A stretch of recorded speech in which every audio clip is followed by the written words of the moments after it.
Coach, you had a lot of size going up against Louisville. Were you surprised at how well they were able to defend you, especially on a lot of the inside shots? I don't know that we have a lot of size, but they did a really good job defensively for the most part, for most of the game.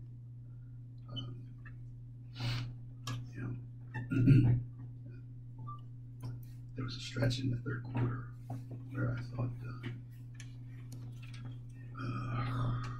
there was like a 5-minute stretch in the third quarter where I thought it got away from us, where we just, I think, lost our composure a little bit, and the offense kind of fell apart.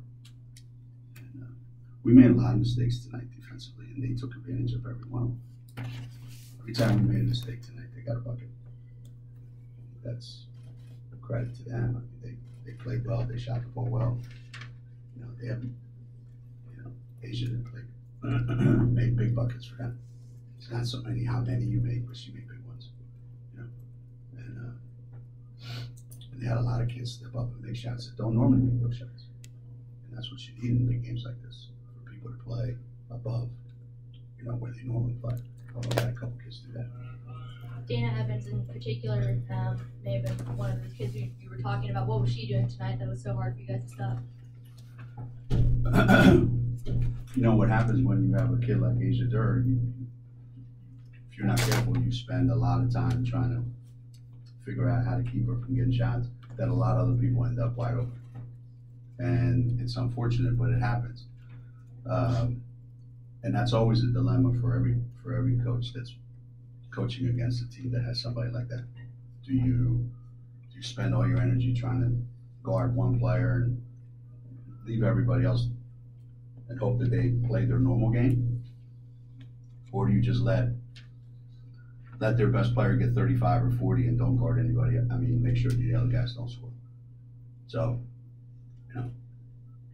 I thought for the most part, defensively, they scored a lot of points. I think they're in the 80s, aren't they? Something like that. And until we started fouling and all that, they were in the 60s. So I don't think our defense was that much of a problem, but like I said, that third quarter killed us offensively. What led to Louisville's rebounding advantage? They're better rebounders. How's that for a genius answer? We're traditionally a pretty good rebounding team. This year, we're not really a great rebounding team. So we struggle with teams that have the kind of size and quickness that Louisville does.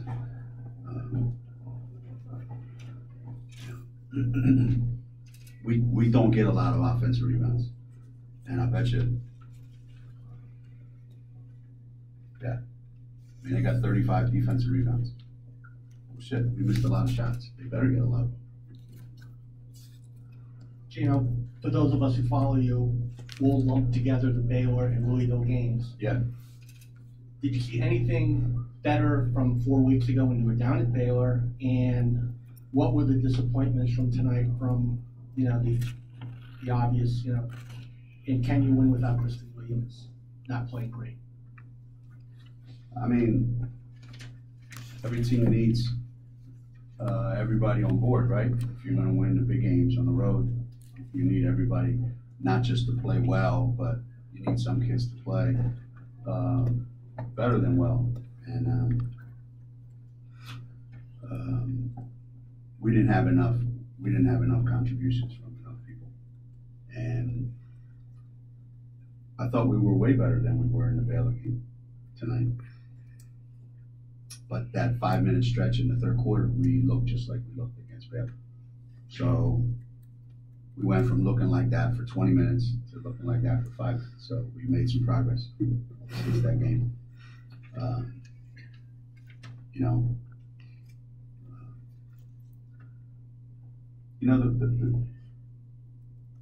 In a normal world, like, why would this be a big story? Home team ranked third in the country beats the second ranked team in the country by 11 for their first win in 17 tries. 18 tries. In the real world, that's not that big a deal, is it? But because it's UConn, it's a big deal. Well, I said before the season starts, this isn't typical UConn team. So people are starting to get used to the idea that I was right. Yeah, we're human. We kind of suck this year, to be honest with you. And we need to get better. Coach, there was more than 17,000 fans at the KFC Yum Center tonight. How do you feel your team has kind of handled playing in this atmosphere? I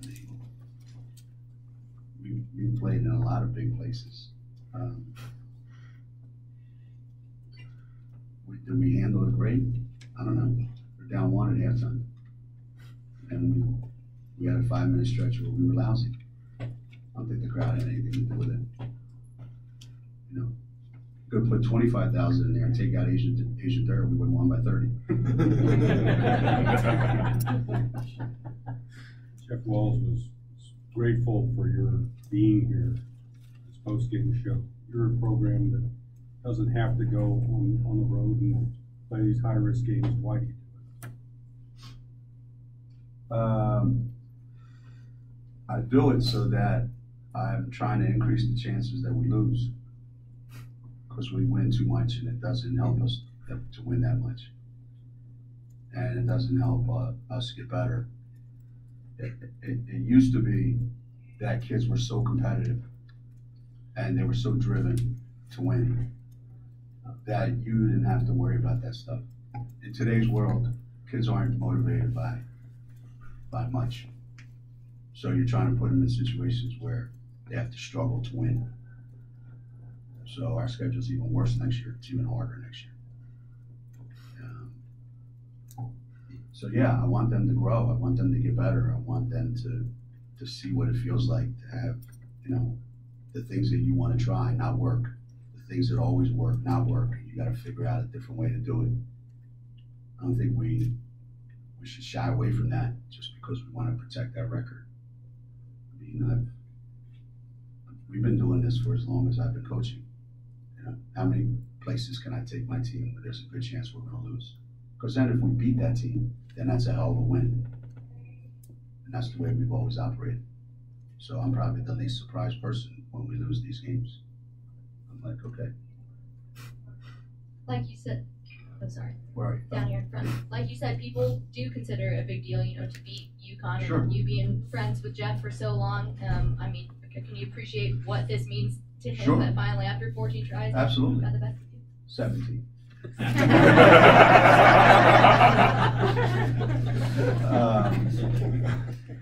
Absolutely. I know exactly what this feels like to him. I still remember the day we beat Tennessee at home for our first win against the #1 team in the country, and what that felt like, and what, you know, that did for our program. And you know, I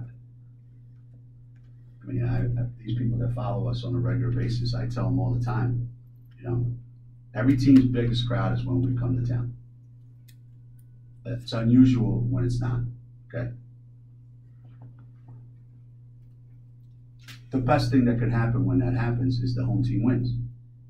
So now all of a sudden, it's a big win for them. Fans get all excited. More fans come and watch. Now all of a sudden, there's another good basketball program. And if we keep playing them, that's another really tough opponent. Otherwise, I might as well just play against my grandsons in ping pong and beat the hell out of them. We're not gonna put ourselves in a situation where beating us, you know, is a big deal. It should be a big deal. Those kids deserve it tonight. They played their asses off. They should really be proud of themselves, you know. And he's done an amazing job coaching and building this program. Some coaches just want to have good teams. Well, you don't have the success that he's had without having built a great program. And beating them has always been hard. Sometimes we made it look easy, but it's always been hard. Always. The ACC is adding games to the schedule, which may make scheduling this more difficult in the future. Do you hope this series continues? Yeah. So the ACC is adding games. So that means he's going to have less non-conference games. Okay? So if he chooses someone other than us to play, he's a big baby.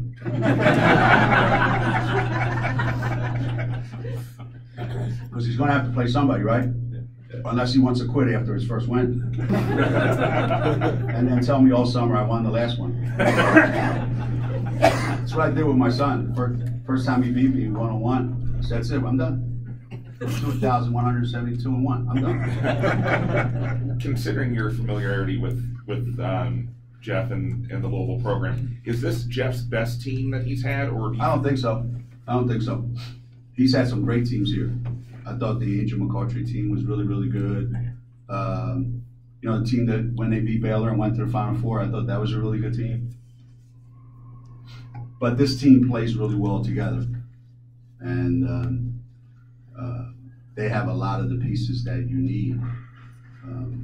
You know, he's got a couple big kids that know their role. You know, they play good defense, they rebound, they do the little things. He's got kids that know, you know, they're going to be open because there's so much attention paid on Asia, and their job is to knock down a couple shots. You know, they play pretty good defense. He's got a really, really good team. I wouldn't be surprised if they're in the Final Four. I mean, that wouldn't surprise me one bit. You know, they're really good. And obviously they're really good at home. They should be. You know, this is a great place to play. I don't know how he doesn't get every kid to the cruise. Geno, we don't get them anymore. If we keep getting them, we would have won that.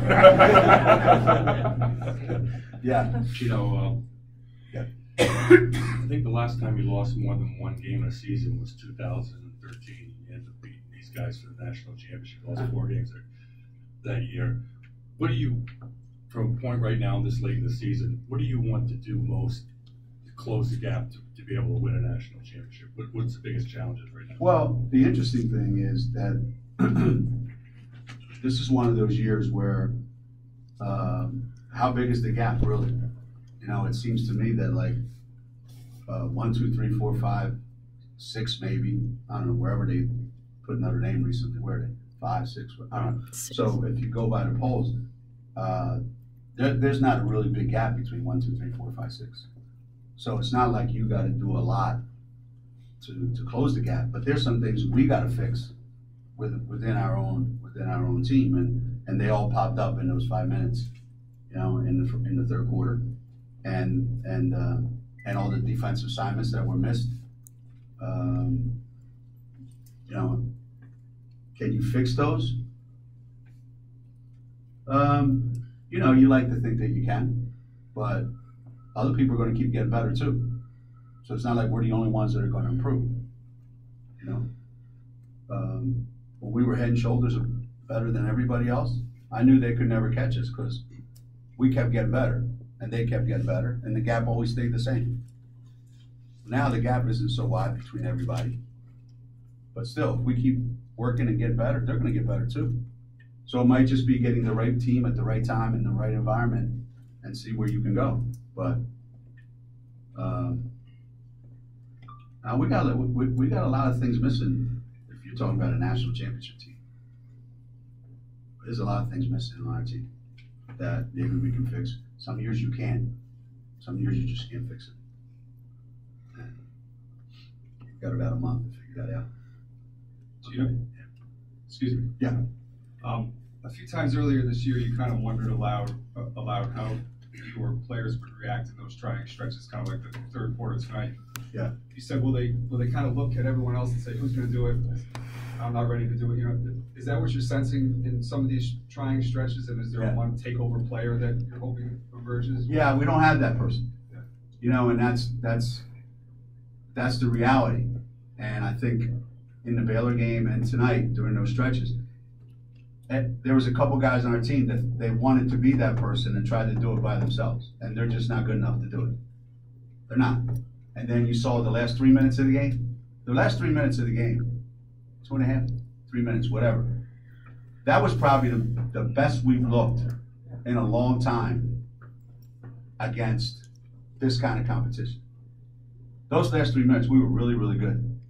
We got shots. We got, you know, our guys were. There was a feeling out there those last 3 minutes. It wasn't like just roll over and get it over with. So that was what we need. We don't need one you know, we don't need Crystal coming in there and trying to win the game by, you know, hoping I get fouled.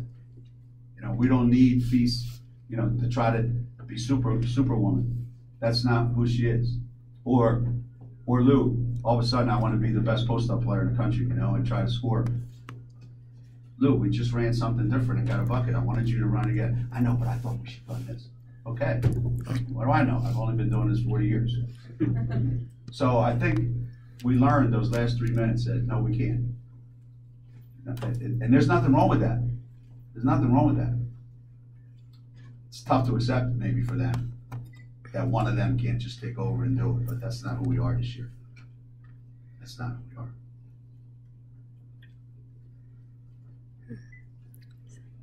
What else? Oh, really? We're done? Oh.